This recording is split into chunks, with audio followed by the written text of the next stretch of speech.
Assalamualaikum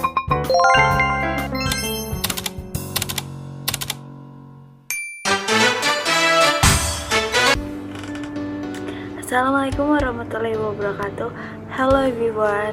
Perkenalkan, nama saya Ziza Pratiwi dengan NIM 2200269. Di sini saya akan menjelaskan mengenai mata kuliah Kepemimpinan Pendidikan dengan materi yaitu gaya kepemimpinan. Di sini saya akan menjelaskan ada beberapa tipe kepemimpinan. Secara bahasa, tipe kepemimpinan sebagai bentuk atau jenis dari kepemimpinan yang di dalamnya itu mempunyai diimplementasikan satu atau lebih kepemimpinan sesuai dengan karakter yang dimiliki oleh seseorang dengan disebut sebagai leader.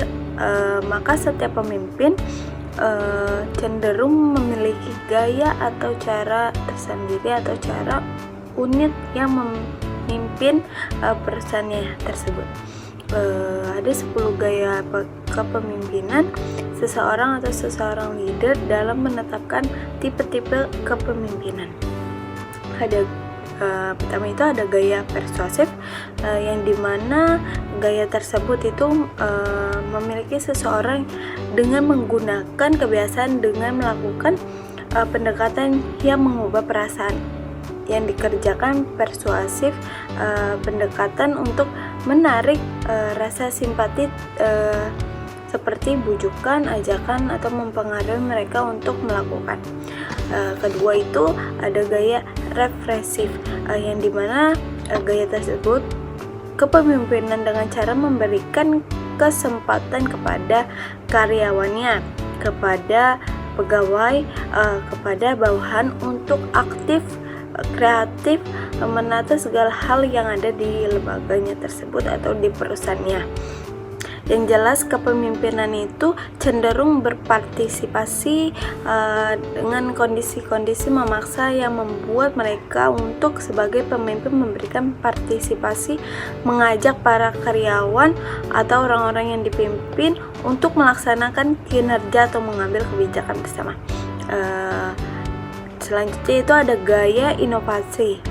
Biasanya cenderung selalu berusaha selalu meyakinkan diri dengan sangat keras untuk mewujudkan berbagai macam usaha melakukan pembaruan yang inovasi untuk segala bidang yang ada di lembaga atau perusahaan, oleh politik, ekonomi, sosial, budaya, atau produk yang terkait dengan apa yang dihasilkan oleh perusahaannya. Terus juga inovasi ini untuk menghasilkan karya pendidikan, kemampuan guru, dosen, mahasiswa, kelompok anak yang mengembangkan metode pembelajaran, mengembangkan inisiasi kependidikan untuk mencapai tujuan pendidikan.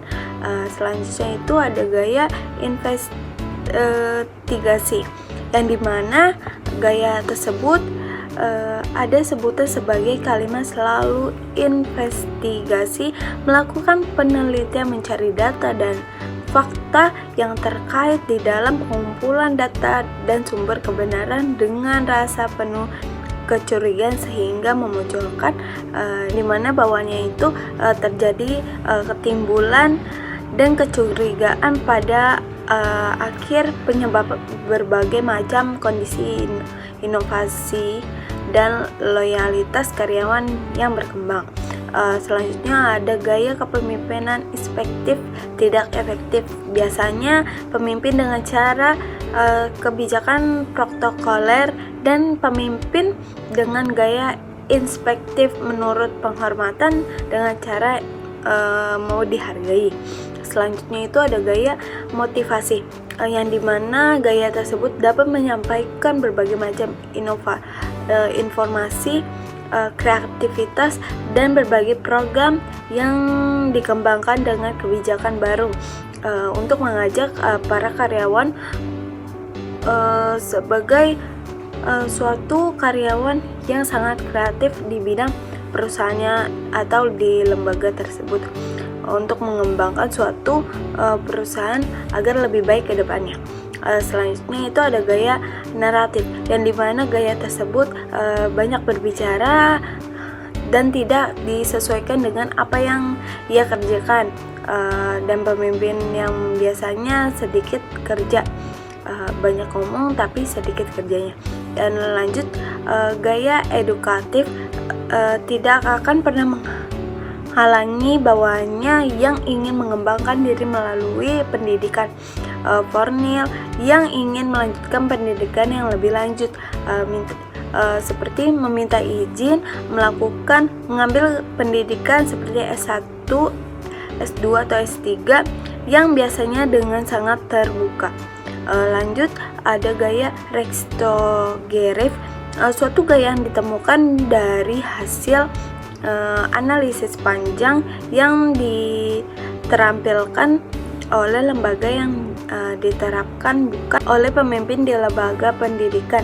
Gaya retrogresif, yang dimana pemimpin tidak suka melihat orang lain maju apabila pengolahan orang-orang yang dipandangi. Selanjutnya ada gaya informasial, yang dimana gaya biasanya selalu investigasi, melakukan penelitian, mencari pemimpin yang menginspirasi dan mengolah kepada karyawan untuk mendukung tanggung jawab yang melebihi kepentingan pribadi mereka demi kepentingan perusahaan. Selanjutnya itu terakhir, di sini saya akan memberikan pengertian bagaimana itu pengertian gaya kepemimpinan, yang dimana tepatnya mampu mencerminkan besarnya tanggung jawab atas kepada karyawan. Ketika karyawan mendapatkan contoh kepemimpinan yang tepat dari atasan dan mampu mendorong karyawan yang bersikap disiplin di dalam pelaksanaan di perusahaannya tersebut. Baik, mungkin itu saja materi yang saya sampaikan. Bila kurang lebihnya mohon maaf. Wassalamualaikum warahmatullahi wabarakatuh. Terima kasih.